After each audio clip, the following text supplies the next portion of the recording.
very prestigious guest. It is my father, and he's been talking about a very interesting project that I think we've been noodling around with for some time now. And I'd like you to have the floor because I think I really owe it to you because this show is very much has its roots in a blog that I used to be consistent with, and then it eventually became this show. And I'll probably never forget when I went into the garage and grabbed Van Halen 1. And from that point on, it was checking out concerts and just getting into music and pop culture in general. So this is a moment for me to thank you. And it's also an opportunity to share your project that you've been developing. Well, am I on the Loud Sound Epicenter podcast right now? You are right now. Man, wow. All right. Hey, as you well know, I got a Twitter account. It's called Rock and Metal Life, and all I do is just lurk around in the background. But the reason I named it that is because I had, similar to what you said about the Van Halen 1 stuff out in the garage, I got into Van Halen when I was I think it was in 8th grade, and, really changed things. I mean, changed things in a big way. I went from listening to whatever my mom and dad had on the radio, be it Barry Manilow or whoever was popular at that time. And I got over onto the FM side and got into the rock music. And I knew then that if I lived long enough, I was going to end up like this. I knew I wasn't going to grow out of it. I knew I was all in. And I've been to probably a little over 200 concerts. I've seen just about everybody I wanted to see, and there's numerous bands out there I've seen 5-6 times. And it's the older I get, I really appreciate it more and more. I'm a big sports fanatic. I'm a big history fanatic. I go into the political side, probably not as far as you, but it's important to me. But the music, it's up here all the time. It follows me everywhere I go. This room I'm in right now is in the process of converting into a shrine to Mr. Edward Van Halen. I play a little guitar, not well, but I use his gear. It just, like I say, that's the brightest light that's been shining in my life. That's not, family and things of that nature. Any of the peripherals on the outside.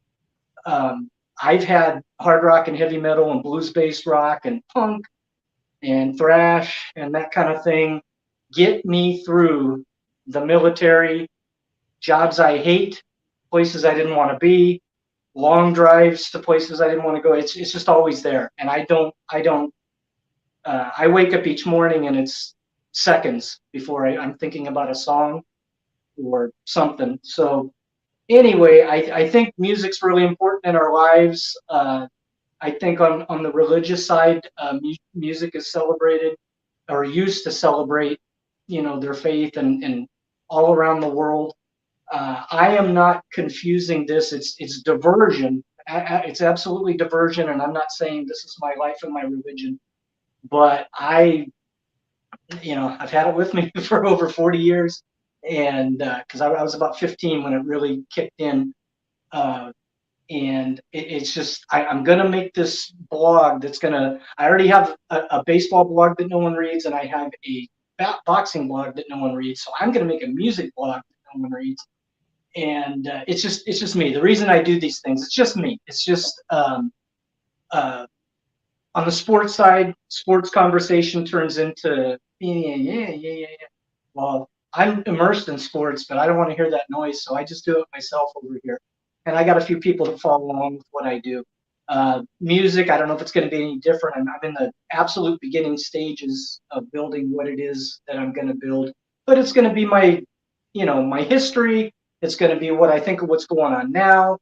I am exactly crazy enough to have all my tickets from my first shows going back to 1981. I got, Ozzy January of 82, Joan Jett. I got all these things. I kept them every step of the way. I got shirts to clothe a small nation. I've got the ones I bought at the venue. I got the ones that I bought from bootleggers, which I have this is a bootleg from Aerosmith's Just Push Play tour, I believe it was. But I got shirts on top of shirts on top of shirts. Why? I don't know. They're going to be yours one of these days. Some of them you're already wearing, and that's cool. But anyway, that's what I'm going to do on my blog. I'm going to share this, and I'm going to talk about it, and specifically the subject at hand that's really told me to get off my butt and start doing this. I'm really face to face with the mortality of the whole thing right now, and I'm talking about our guys getting older, Edward Van Halen dying, among others, Ronnie James Dio, other people. Some of our guys just can't sing anymore. Backing tracks up there, does that give the audience what they want? Is it cheating? Is it good? Is it bad? Stuff like that. All of that stuff I think is sad. There's sadness to it. I wish David Coverdale could still sing. I wish Edward Van Halen was still alive. I wish Paul Stanley could either figure out, I wish he could either sing or figure out that if they're going to be doing the backing tracks, be close to the mic so we don't know, that kind of thing. So these are all things you and I have discussed. But how's that? Am I making sense so far? Is it painting the picture? Yeah, you're definitely making sense, and I think we're in agreement there.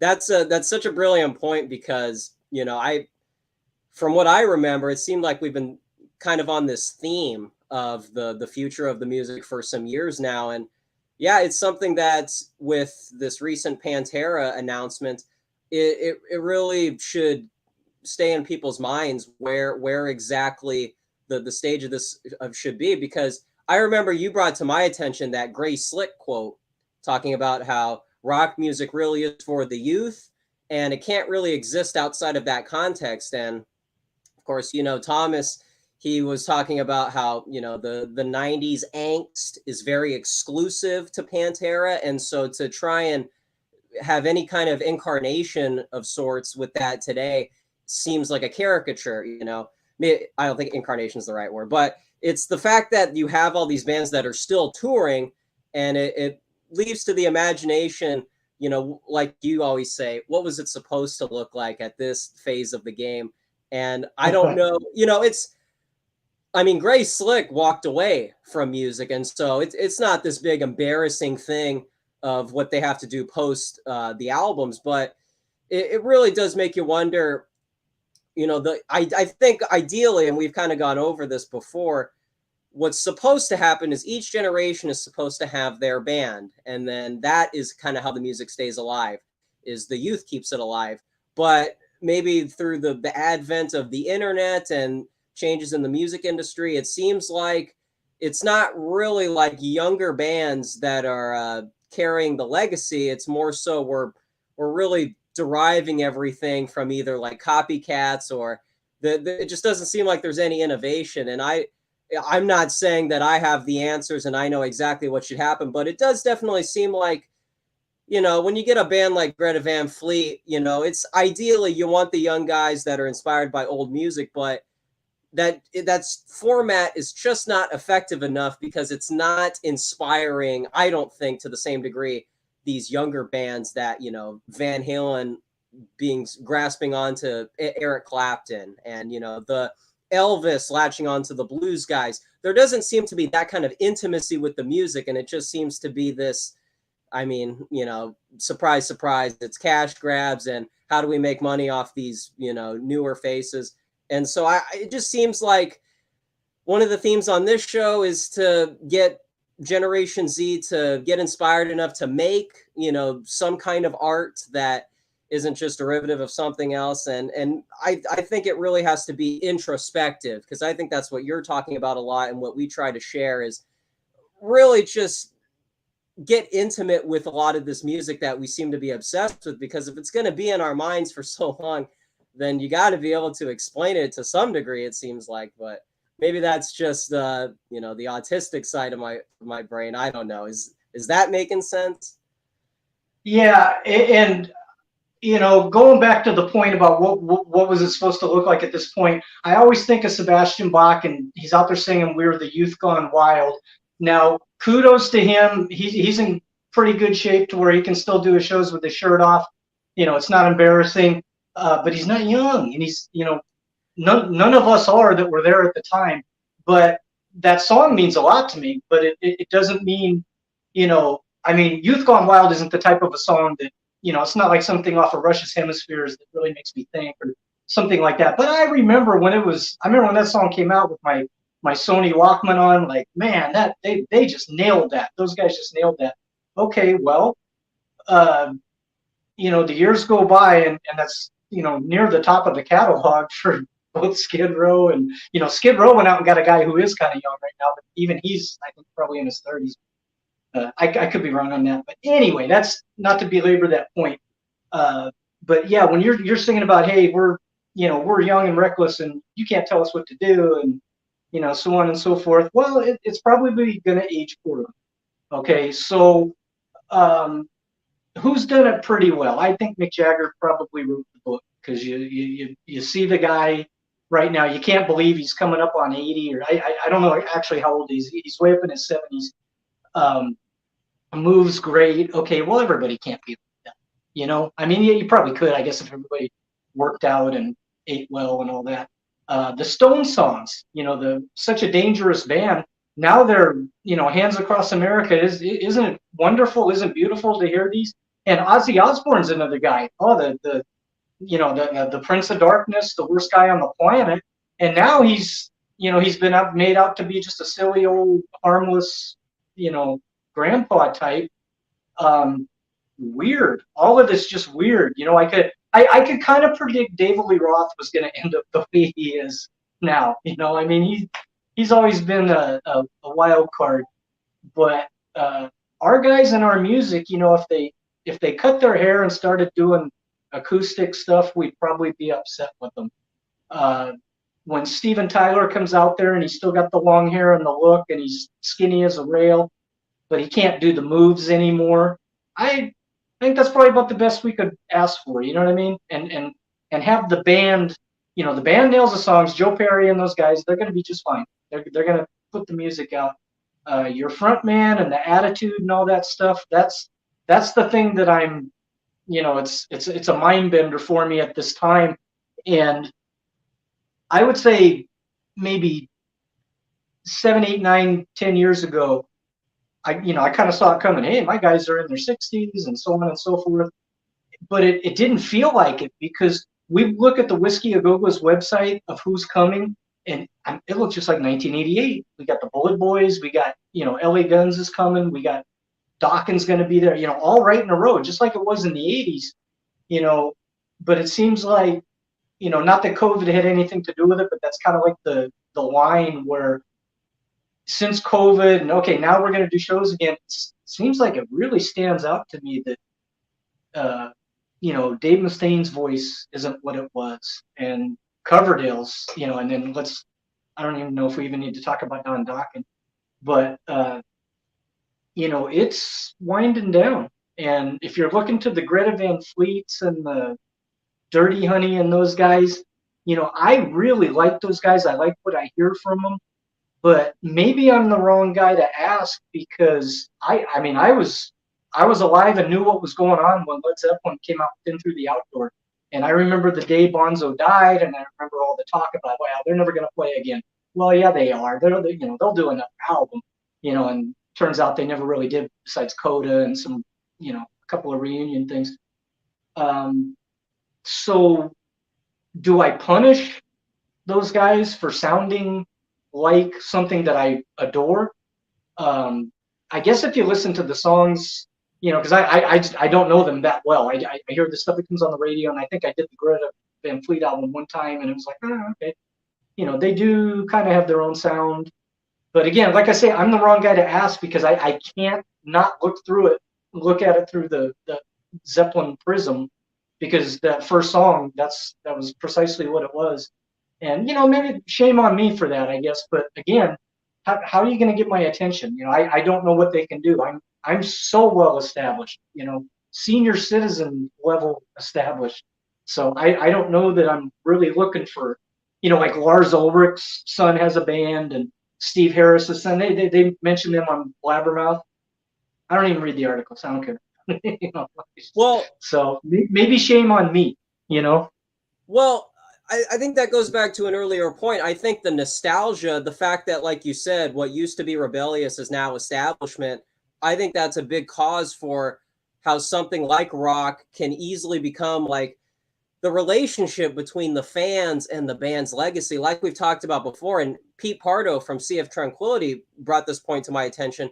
The idea that when fans go to a show, it seems like they're interested in the encores. And with someone like you who Yes. has the experience, the encore is technically speaking the afterthought. I mean, not to belittle it, but like that's not the main attraction in a way. You know, you're there Right. because you know, ideally you've bought the album, and so you're going to identify the deep cuts and the singles, and then you know the mainstream stuff. Okay, of course we like. It's almost like we have to play it begrudgingly. Not that it's bad, but you know you dig into these albums because you have that intimacy with it, and it seems like Mm-hmm. what rock has become today is really contingent on the greatest hits. You know, I just was never really attracted to greatest hits because to me it's such an obvious cash grab. Oh, you don't have to buy the albums. Here's the curated list. And to me there was always Right. something just kind of cynical about it. And what you said about how, you know, these bands used to like bass guitarists reminded me when Elvis passed away in 77, the next year is Van Halen, and they're the new generation of this music. And, you know, like you mentioned, Joan Jett. I see Joan Jett as kind of the protege of the 50s rock and roll. You know, what happens to this music that was so dated? Well, here's a broad who's going to bring this to the attention to a new generation. And it just seems like the fans today, the industry today, is not interested in that dynamic because I'll even say they are kind of right. That's kind of stuff doesn't sell, but you know as well as I do, they can manipulate any trend if they really wanted to bring back certain things. I feel like it's well within their reach, but the incentive just doesn't seem to be there. And like you said, I think it's kind of an older generation thing, and it's my generation thing because we both share the same kind of ignorance in how this music is supposed to develop. We think we're just supposed to go on YouTube and find our music. Well, you know, for someone like you, pre-internet, you had to do some digging. You had to do some, you know, I think they're called Go to the vinyl record record stores. store.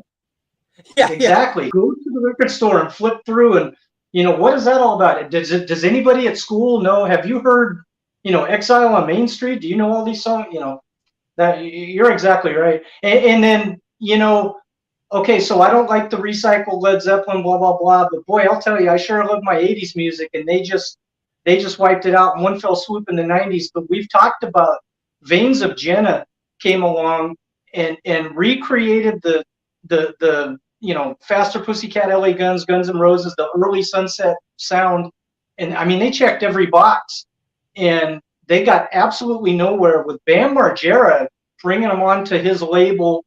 And I mean, me and your mom went to a show here in Fresno and saw Veins of Jenna. And I'm telling you, and I'm certain of this, we were the only two people that paid for a ticket. The only people there were the other bands playing and the people with them. And I mean, there was nothing for an audience. It was like a rehearsal.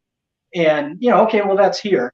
You know, well, they went down the road and they didn't make it. If they did, they'd still be out there. And it's a shame because you know, they made a couple of really good records with really good singers, and nobody cared. And there was no, you know, certainly FM radio is not going to play. We know that, but I don't know about, you know, how far can you get on Spotify if you're an unknown?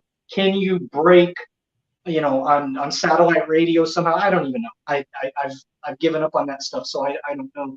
But there it was, you know, in spades. It was what you would want if you're a you know, 80s Sunset Strip guy, and they got nowhere. And it's kind of too bad, I think. Well, and another example too, that's a great example. The show that we recently went to, probably one of the last ones at Strummers, named after Joe Strummer from The Clash.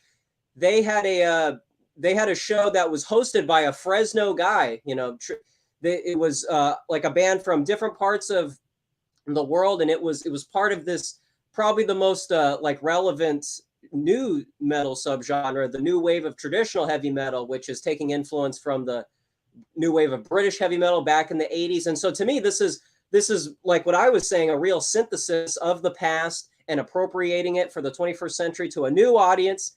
And we were there, and they probably made some money and they probably brought some of their people there. But like you said, how much of that support is grassroots and authentic? I have to imagine, even though that package tour is like the Monsters of Rock for my generation, the best that they can expect, it was still not up to par. And so it just seems like that interest is withering away. And even if we give them the not just one bands, but a packaged tour, it just seems like there's not enough, institutional support to get these guys to what used to be, the next cool band. And so I really don't think it's a matter of talent. Like we've talked about, you can go on Metal Archives and in the digital age, you can find whatever you want. You can find bands that people who were there on the ground probably weren't aware of because it was just a lack of resources. Now that we have those tools at our disposal, it just seems like we don't care enough to seek that stuff out. And so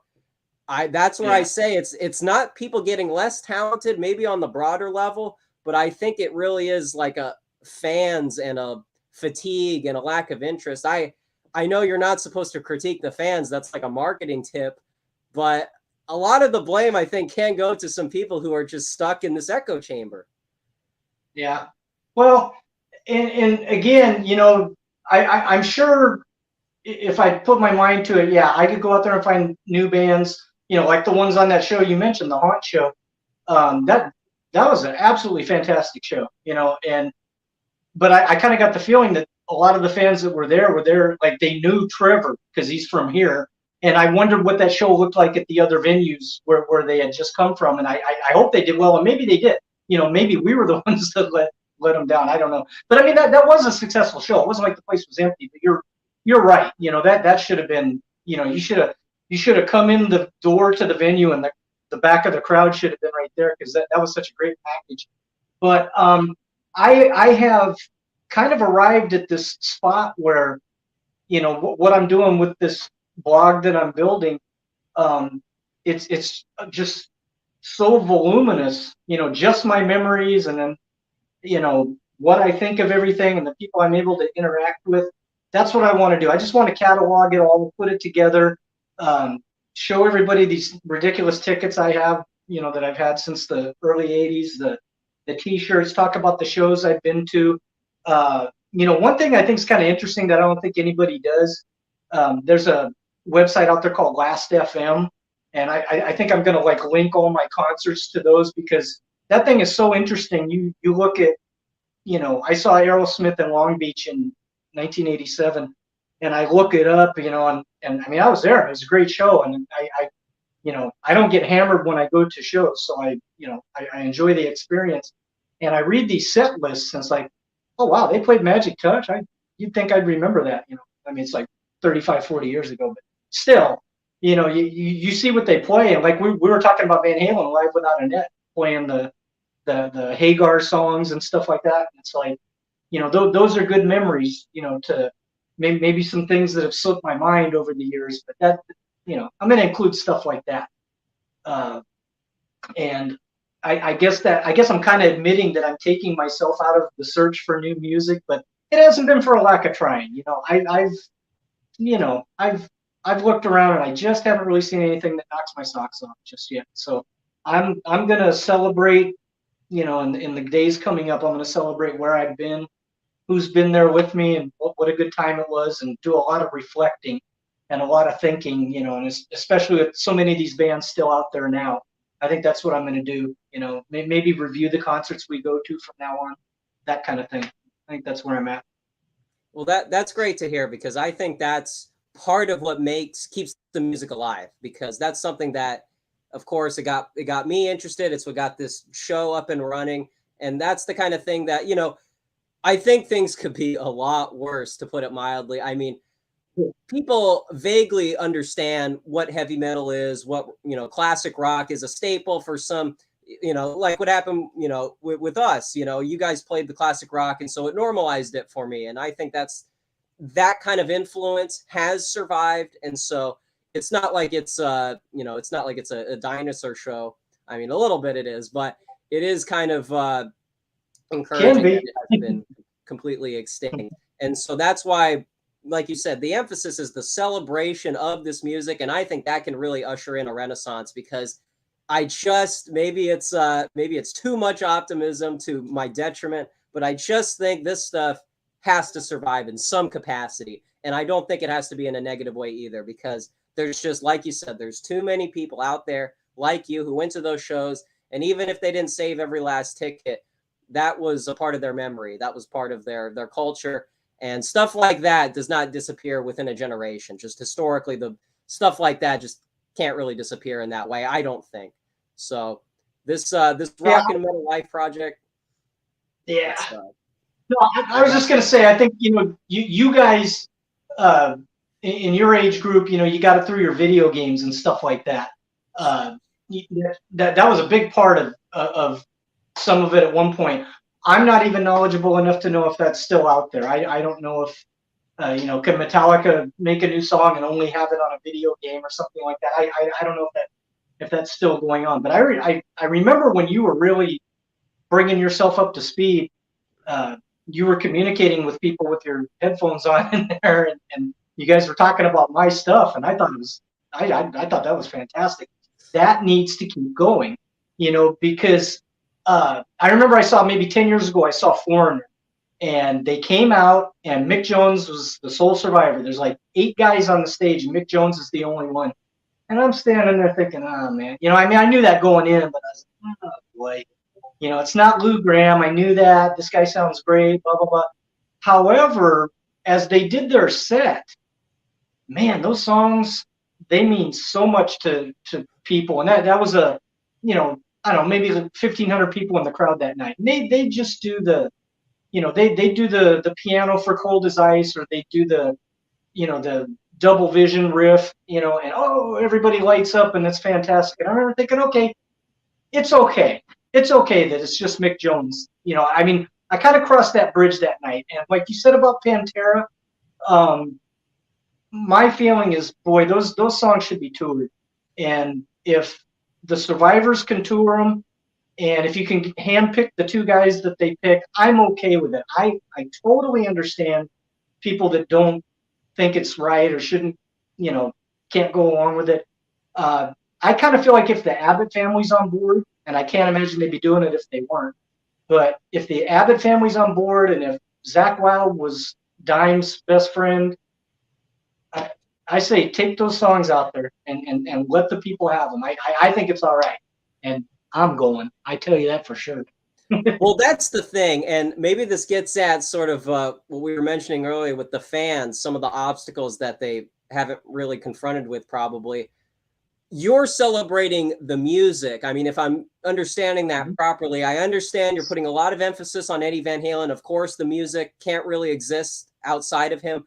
But, like B.B. King says, songs are made and they're kind of in the public domain, so to speak. And so I do see kind of a lot of idolatry with some of the people older than me. They really latch onto the specific people and the title of the band. They look at it in almost this grandiose way. And to me, like you said earlier, the song is what's in my mind. And if it's a younger guy playing it and probably doing a better job at it, I can't really see that as much of a downgrade, especially when we're trying to keep this thing going and keep the music legacy surviving. And so I understand,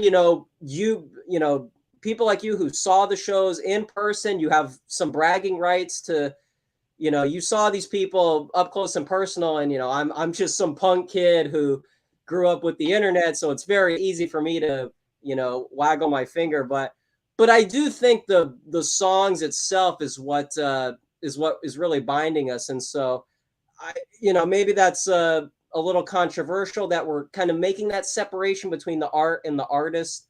But I think the art is what people are really intimate with, and so that's why I see tribute bands and this Pantera tour, I see it as not so much a bad thing, because I I think the bad thing would be the music not surviving a generation.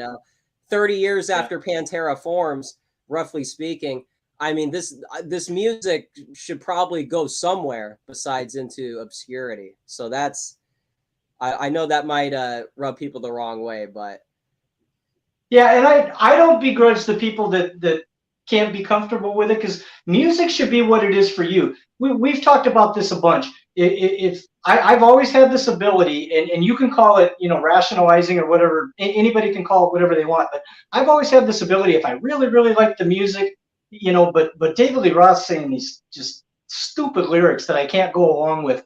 Well, I still like the song, and I don't have to sing along or whatever. But if it's good music, if it's good, if I like the riff and so on and so forth. And likewise the other way, if there's a song that musically, not that big a thing, but boy, the lyrics are something that really hit home with me. Well, I can like that song, and I have all throughout my life I've been cornered with, well, how can you say you don't like this when you like that? And I get stuck like, oh yeah, you like what you like, I guess. I can't say, well, if you have keyboards, you're not metal. Okay, and then here comes, Rainbow and Dio, and I mean, so you can't put any absolutes in it. So look, if you're not comfortable with this Pantera package, that's fine. Don't hassle me. I'm going. You know, that's kind of how I feel on that. But another thing I think that separates us, and this is probably like the bottom line, and really important to everything we talk about. People like us, we're in on a level where we're looking at everything. We're taking in, music, lyrics, how it made me feel. Was that the greatest summer of my life? Everything.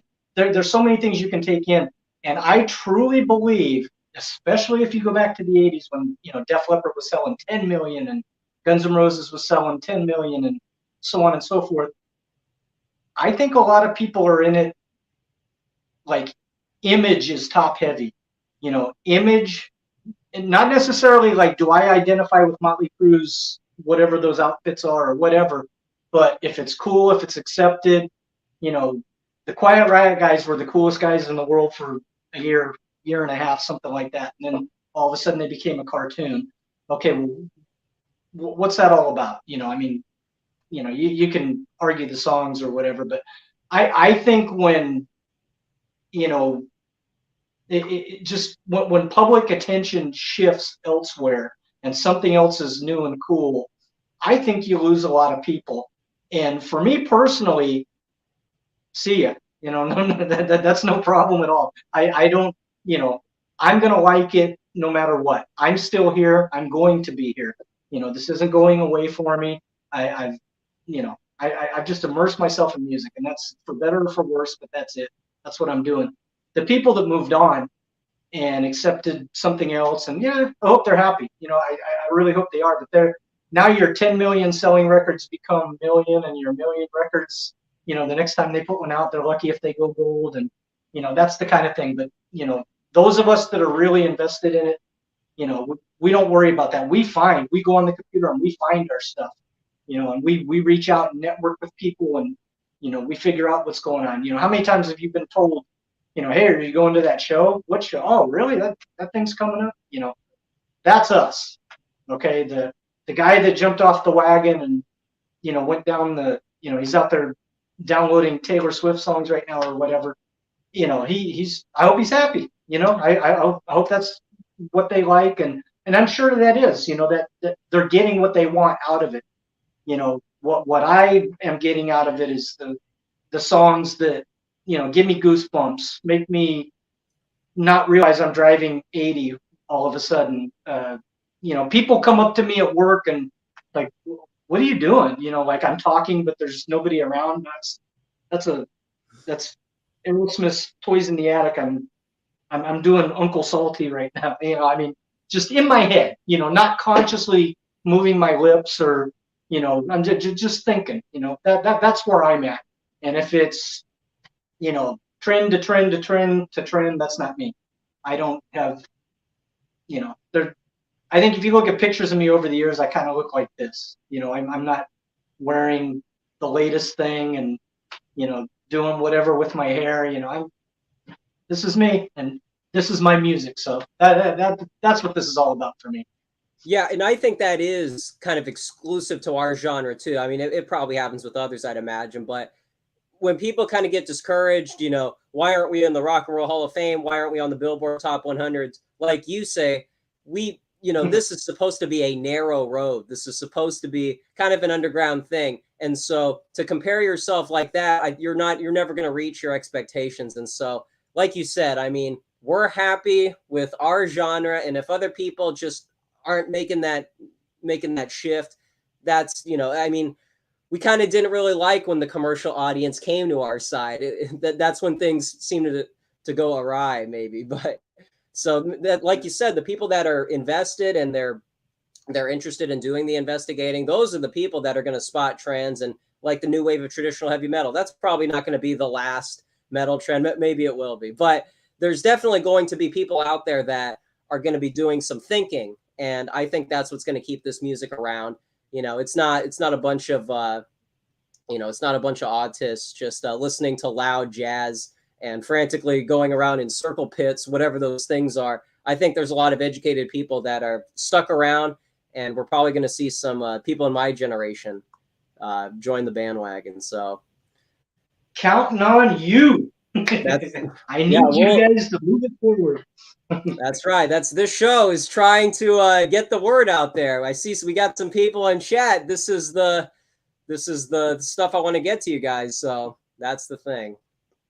Is that the final word on the project, Rock and Metal Life? Yeah, it's just I got no timetable. I can't tell you when it's going to be out there, but that is my Twitter. Rock, the letter N, Metal Life. That's the Twitter. And I just I just follow along with the people I follow. I just observe the conversation. So far, I'm not putting a whole lot out there, but I've had that for a few years. But I got that Twitter presence, as small as it is, and the blog's going to be out there one of these days. And that's my story. That's all I got. All right. Well, hey, I want you to be encouraged because you got some supporters in chat. I know that, as you know, the internet can be pretty nasty, but they're loving you. I'm avoiding that. I'm scared. I'm a little scared too because I've seen probably the worst of the internet in other regards, but they're really supportive of your hair. They really dig with the hair, and they're asking me why my hair is not as good, which is not so in love with that, but I'll take the double compliment there. Well, I get made fun of for my hair like routinely, and doesn't matter. And I just happen to be like right now it's not long enough to pull it all back, and when I do that I get made fun of for that. When I cut it I get made fun of it. I get made fun of for that. So I'm imagining what you're referring to. I can't see the chat, but it's I'm sure I'm getting lit up pretty good, but that's cool. I don't mind. Yeah, you got some supporters. They're calling you Ace the Elder, so that's the title that you've been given. So for those of you that missed it, Rock and Metal Life is the Twitter account. That's why I keep trying to emphasize stay on Twitter. There's plenty of good people still on there, and this project, I think you're going to be seeing some more of it. So stay tuned, and Rock and Metal Life is going to really become something. So I highly encourage you guys to stay tuned. And thank you, Dad. I appreciate you for coming up with this idea.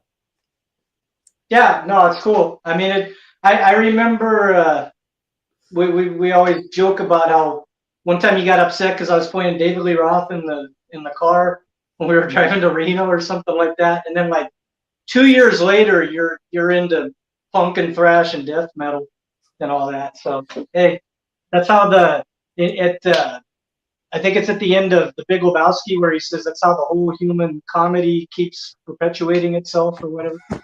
Maybe that's what we're doing here. Yeah, life really changes in interesting ways. So yeah, that's for sure. All right, well, thank you one last time. Greatly appreciate it. Let's have some dinner pretty soon here. so thank you as always, and thank you, chat, for being supportive. I will see you guys in the near future.